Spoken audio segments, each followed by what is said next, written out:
Bueno, pues este es el tema. Miren, es continuando un poco con Nehemías y también con el tema de la oración.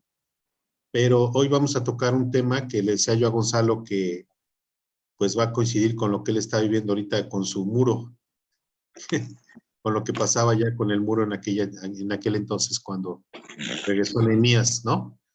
Bueno, vimos la semana pasada que Nehemías contó con el apoyo del rey Artajerjes, en donde él estaba, allá en Mesopotamia.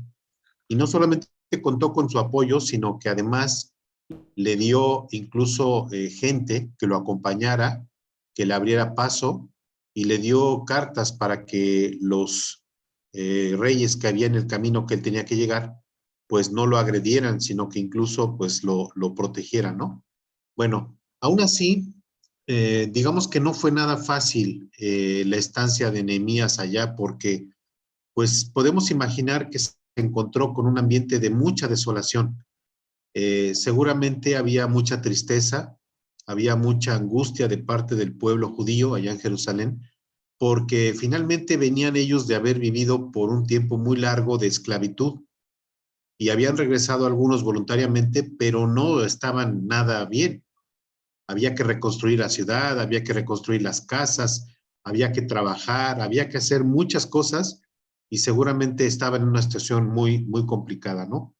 Bueno, seguramente también tuvo grande resistencia de los pueblos que estaban alrededor y que habían tomado posesión de las tierras. Algunos de ellos incluso pues, se encontraban ya, los tenían como una especie de cautiverio. Se encontró, pues decíamos también, con un pueblo pues con muchas debilidades, con miedo, desanimados, y esto le costó mucho trabajo el enfrentar esta situación, hasta cierto punto como que él llegó y no quiso hacer mucho ruido cuando llegó, porque había ese gran desánimo, ¿no? Bueno, y decíamos que aparte, en el lugar donde estaban allá en Jerusalén, había muchos pueblos que estaban en contra de los judíos y que además los tenían en una especie como de dominación. Bueno, enseguida vemos que había uno de las regiones, una de las tribus que estaban por allá, que eran los sirios, había un hombre llamado Zambalat, que era líder de ellos. Y al ver que cuando regresa Nehemías y hace el intento de reconstruir el muro, no solamente él, sino que ya estaba aquí el resto de los judíos haciendo este intento, pues se burla junto con todas las otras tribus que también se escarnecían en aquel entonces por los esfuerzos que estaban haciendo los judíos para este objetivo.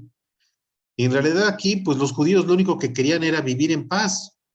No estaban ya queriéndose meter con nadie, simplemente querían decir, bueno, ya regresamos a nuestra tierra y queremos estar en paz. Pero vamos a ver allá en el capítulo 4 de Nehemías cómo se van desarrollando los acontecimientos y sobre todo aquí, en principio, este versículo 3, que es una frase hasta cierto punto conocida de lo que revela cómo se burlaban de ellos en aquel entonces. Por favor, alguien que me ayude leyendo el versículo 3 de Nehemías, del capítulo 4. Okay. Nehemías 4:3. Dice, y estaba junto a él Tobías, amonita, el cual dijo, lo que ellos edifican del muro de piedra, si subiera una zorra lo derribará. Claramente es un tono mucho de burla, ¿no? Es un tono de decirles, miren, ustedes podrán edificar una y otra vez su muro y se los vamos a tirar. Y se los vamos a tirar con mucha facilidad. Y por eso se dice que aproximadamente trataron de reedificar su muro alrededor de 70 años y no habían podido lograrlo, porque había justamente esta actitud no solamente de burla, sino de estar en contra de ellos, ¿no? Y esto fue justamente lo que pronunciaron. Bueno, el pueblo en voz de Nehemías, pues lo que hace es clamar a Dios para poder derrotar a estos pueblos.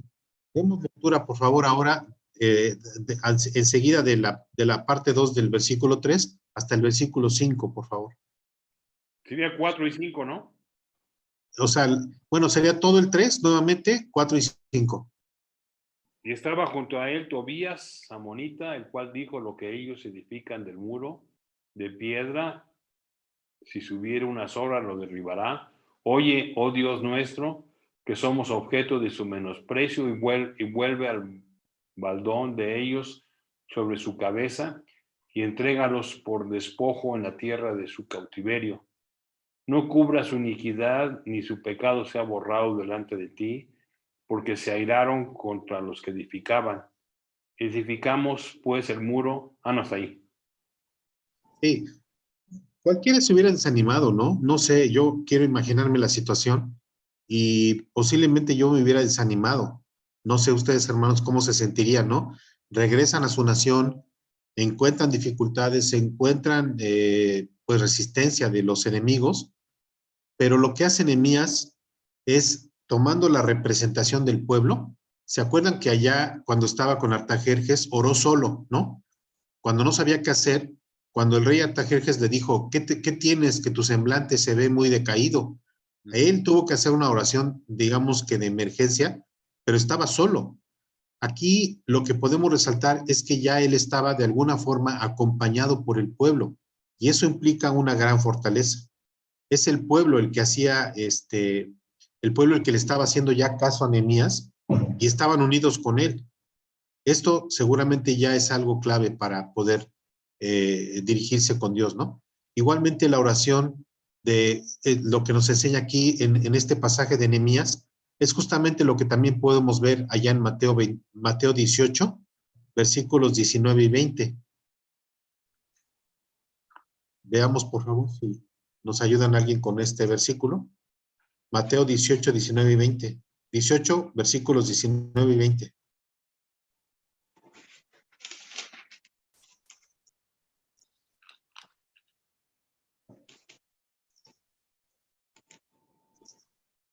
Otra vez os digo que si dos de vosotros se pusieran de acuerdo en la tierra acerca de cualquier cosa que pidieren, les será hecho por mi Padre que está en los cielos, porque donde están dos o tres congregados en mi nombre, ahí estoy yo en medio de ellos. ¿Se dan cuenta que ese ejercicio lo hacemos regularmente los domingos? A lo que se refiere justamente esta porción de Mateo 18, 19 y 20, lo hacemos conjuntamente los domingos, porque al definir diferentes motivos que cada quien tiene y luego compartirlos y luego que otra persona ore y luego decir, sigamos orando por este motivo en la semana. Y perdón que ponga el ejemplo, pero de repente decimos, tal semana, el miércoles, cuando operaron a Tita, ¿no? Dijimos, ese día todos vamos a orar. Y me imagino que es como esta oración que tenía aquí el pueblo, donde todos estaban unidos orando, pidiendo. Pero ¿por qué lo hacen todos? ¿Y por qué no es una sola persona la que ora? Bueno, porque precisamente el plan de Dios es que nos unamos en oración, que parte de los propósitos de que exista una congregación es que nos unamos en oración. Y así lo dice esta palabra, cuando dice que si dos se ponen de acuerdo en algo aquí en la tierra, Él lo concederá. O sea, el Padre lo concederá. De manera que si nos ponemos de acuerdo y decimos, oramos por la salud de tal hermano, oramos por el trabajo de tal hermana, oramos por la situación que esta persona está viviendo en su casa, en su matrimonio, se dan cuenta que eso es precisamente el gran propósito de Dios, no solamente que oremos, sino que además la oración adquiere una dimensión diferente cuando dos o más oramos por el mismo motivo y cuando lo hacemos juntos. Entonces también podemos ver ahí en el versículo 9 de ese mismo capítulo, de qué manera procedían los judíos liderados por Nehemías ante las adversidades que encontraron con todas las tribus enemigas, como podemos ver desde el versículo 7 y 8. Entonces, leamos por favor versículos 7, 8 y 9, para que veamos primero cuál fue la situación y cómo reaccionan ellos ante ella. Regresamos a Nehemías 4. El versículo 9. 7, 8 y 9, Paco. Tú eres, oh Jehová, el Dios que escogiste a Abraham y lo sacaste de Ur de los caldeos y le pusiste el nombre Abraham. Y hallaste fiel. ¿Sí está bien? 4, no. ¿Mande? Nehemías 4, versículos 7. Perdón. Nehemías 4.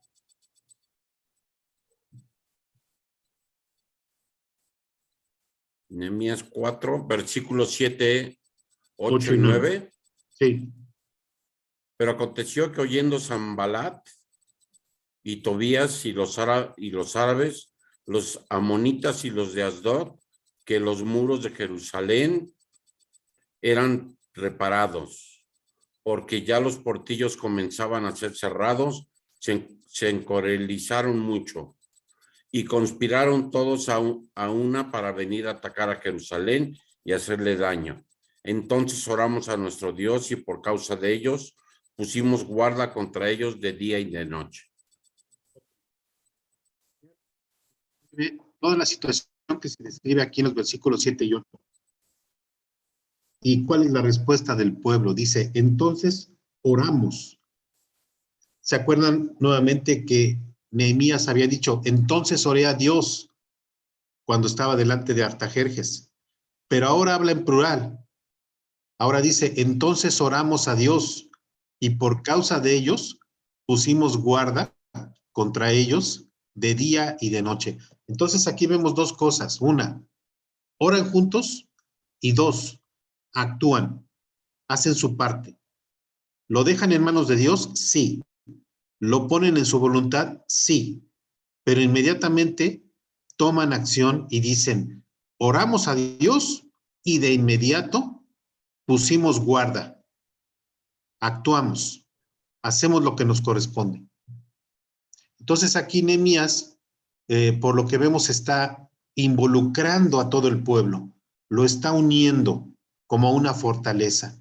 No es la fortaleza de un ejército, no es la fortaleza de las balas o de algo que tenga que ver con la milicia, no, es la fortaleza de un pueblo clamando a su Dios, uniéndose en un propósito común y además un propósito que formaba parte también de la voluntad de Dios, que era la reedificación del muro y la reedificación de todas las edificaciones, incluido el templo. Esta seguridad que Nehemías, a mí me llama mucho la atención, ¿con qué seguridad se conducía Nehemías? ¿Cómo tenía esa confianza en Dios en cuanto a su protección y de ver cómo ellos estaban persiguiendo un propósito que formaba parte de la voluntad de Dios, que era la reedificación de estas construcciones y particularmente del muro, ¿no? Versículo 14, pues nos denota esa seguridad que tenía Nehemías. Vamos a dar lectura, por favor, al versículo 14. Dice, después miré y me levanté y dije a los nobles y a los oficiales y al resto del pueblo, no temáis delante de ellos, acordaos del Señor, grande y temible, y pelead por vuestros hermanos y por vuestros hijos y por vuestras hijas y por vuestras mujeres y por vuestras casas. Ciertamente aquí ya hay una pelea, hay una guerra, hay un conflicto, pero Nehemías no enfrenta ese problema directamente con la fuerza, sino que primeramente dice, ten por seguro que Dios está con nosotros, fortalécete y vamos adelante. ¿Sí? Entonces enfrenta la situación y dice con confianza, dejándole el problema a Dios y nosotros haciendo lo que nos corresponde. Siempre tuvo claro lo que tenía que hacer por lo que a ellos respecta. Dice, desde aquel día, la mitad de mis siervos trabaja en la obra y la mitad tenía lanzas. Es lo que dice más adelante en estos versículos. O sea, ponía a la mitad del pueblo a trabajar como obreros y a la otra mitad la tenía cuidando de que no fueran atacados. Posiblemente eso fue lo que les falló o fue lo que les faltó por todo aquel tiempo que trataron de edificar, porque claramente, como decía este hombre que era su opositor, ellos edificaban una parte de la barda y se las tiraba a cualquiera, hasta una zorra. Pero aquí lo que están haciendo es que están trabajando en equipo. Unos hacen una cosa y otros hacen otra. Unos utilizan parte de sus habilidades y otros utilizan otra parte de sus habilidades. Pero todos unidos, orando y actuando conforme a la voluntad de Dios. Y dice también que los que trabajaban lo hacían con una mano, o sea, aún los que estaban trabajando lo hacían con una mano, tenían, digamos que la pala, y con otra tenían la espada. La confianza en Dios también, pues aquí implica, y claramente lo vemos, que no es decir, vamos a orar y dejamos el tema, y dejamos el asunto, y no pensamos que a veces tenemos algo que hacer nosotros. ¿Qué fue lo que hizo en este caso Nehemías? Cuando vio del problema, lo puso en oración, pero inmediatamente se acercó con el rey Artajerjes para que en el momento que tuviera la oportunidad, él pedir de alguna manera una ayuda para poder hacer lo que tenía que hacer. Entonces dejó su puesto de copero allá con este rey que estaba muy cómodo para ir, digamos que salió de su área de confort, salió de su área de comodidad para acudir a ayudar a su pueblo a reedificar el muro. En este caso vemos que esta edificación del muro, pues podemos ver el trabajo en equipo y la coordinación que tuvo el pueblo de Israel, porque pues claramente él cuando les habla a los oficiales y finalmente todos ellos encabezados por Nehemías, siempre lo hizo confiando en Dios y le dio instrucciones precisas para lograr este propósito. Y vean ustedes lo que dice más adelante el versículo 20. A mí me parece muy importante esto. Versículo 20 de Nehemías 4.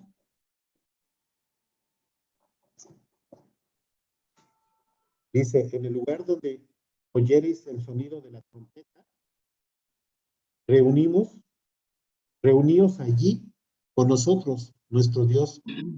Dice, nuestro Dios peleará por nosotros. Son unas cuantas palabras, pero que encierran mucho, ¿no?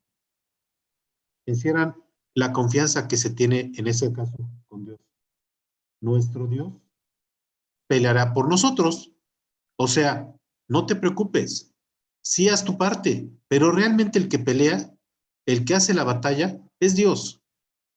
Cuando nosotros le hablamos a una persona del Evangelio, a veces podemos pensar en que nosotros somos los que estamos presentando el Evangelio, pero es realmente Dios, porque Él es el que está teniendo el propósito de que esa persona llegue a los pies de Cristo.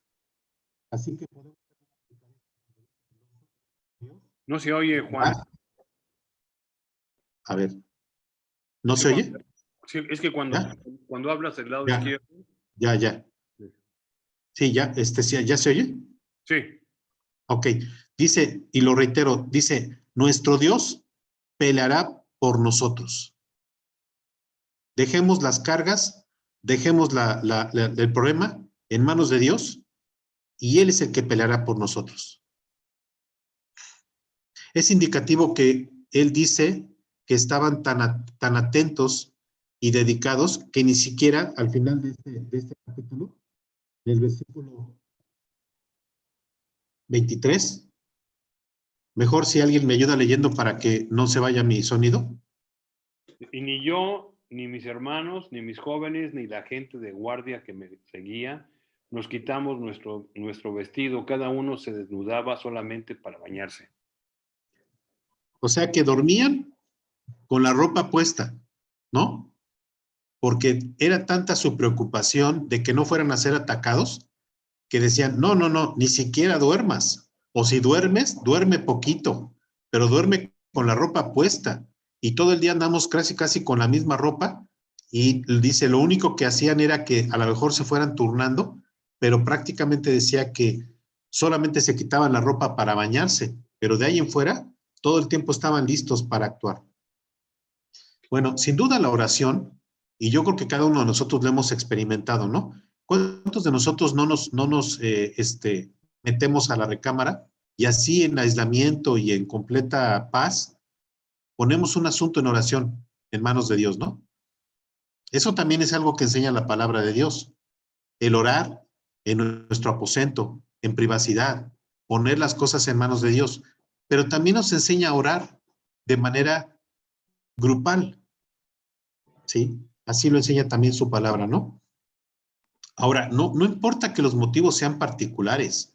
A veces decimos, es que este asunto es completamente particular y tal vez como que no es del interés de los hermanos para orar. Bueno, tal vez no es que sean del interés, pero la oración de mi hermano puede hacer grandes cosas, puede tocar las puertas hacia el Señor y puede hacer que nos acerquemos más porque claramente aquí lo dice esta promesa de su palabra. Recordemos lo que dice Primera de Tesalonicenses, allá en el versículo, en el capítulo 5, versículo 17, ¿no? Que dice, orad sin cesar. Estas 3 palabras encierran un mandamiento muy poderoso, pero si combinamos este mandamiento que dice, orad sin cesar, con lo que acabamos de ver allá en Mateo 18, 19 y 20, donde dice que si 2 o más se ponen de acuerdo sobre un asunto, imaginemos la potencia que adquiere la oración. Es decir, por un lado el mandato es oren sin cesar y por otro lado es pónganse de acuerdo de lo que van a orar. Aquí tenemos justamente el ejemplo de lo que hizo Nehemías con aquel pueblo. Los juntó y les dijo, vamos a orar todos, vamos a poner este asunto en manos de Dios.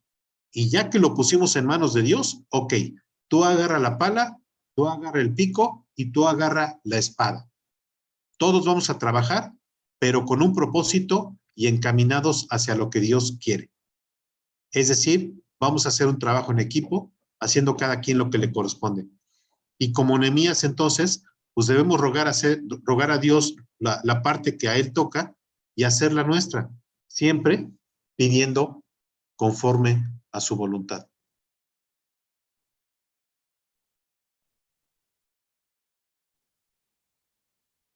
¿No les suena que parte de esto es lo que hacemos continuamente? Y cuando alguien también allá en el chat o le habla por teléfono a otro y le dice, oye hermano, mira, ayúdame a orar por este problema. O lo que estamos haciendo también ahora de hablarle a un hermano, a una hermana, de acuerdo a este propósito que estamos llevando a cabo, y decirle, oye, vamos a orar juntos por tal situación que tú tienes. Vamos a dar gracias por tu cumpleaños. Vamos a pedir por tu hijo. Vamos a pedir por tu hermano que está enfermo. Vamos a pedir por diferentes situaciones. Eso es justamente lo que es el propósito de Dios. Y créanme, que si es el propósito de Dios que oremos en comunión, seguramente nos va a responder y de manera positiva. ¿Qué opinan de este ejemplo de Nehemías, hermanos? Pues que era un hombre de oración, ¿verdad? Tanto solo como acompañado. Sí. ¿Y le daba resultados la oración? Sí, y como tú decías al principio, ¿verdad? Por eso en la iglesia nos reunimos para orar. Y oramos juntos por las necesidades de unos y de otros. ¿Sí? Y pasamos Sí. buen tiempo orando. Sí. Sí. Y luego sucede que le damos continuidad, ¿no?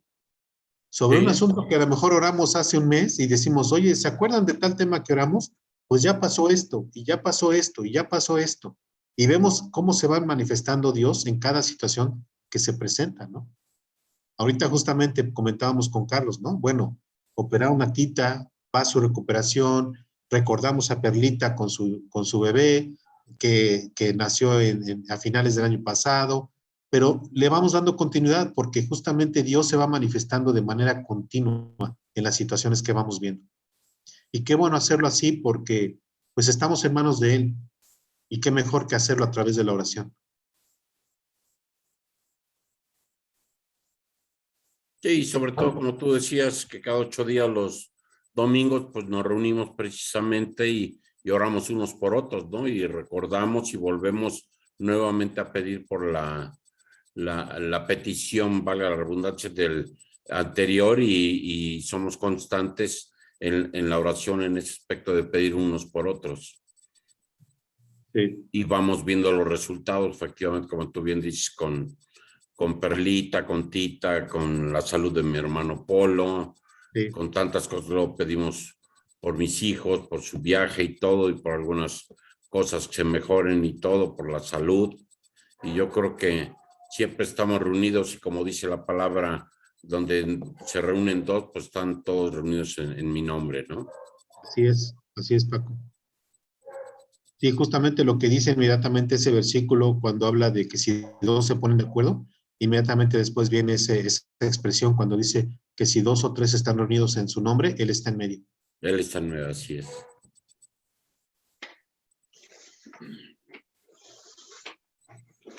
Pues creo que Qué Nehemías es bueno, un buen padre. ejemplo, ¿no? Que podemos seguir. Así es. Gracias, Juanito. Gracias.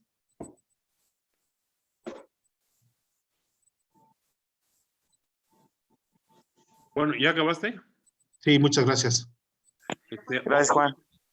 Quería avisarles que la reunión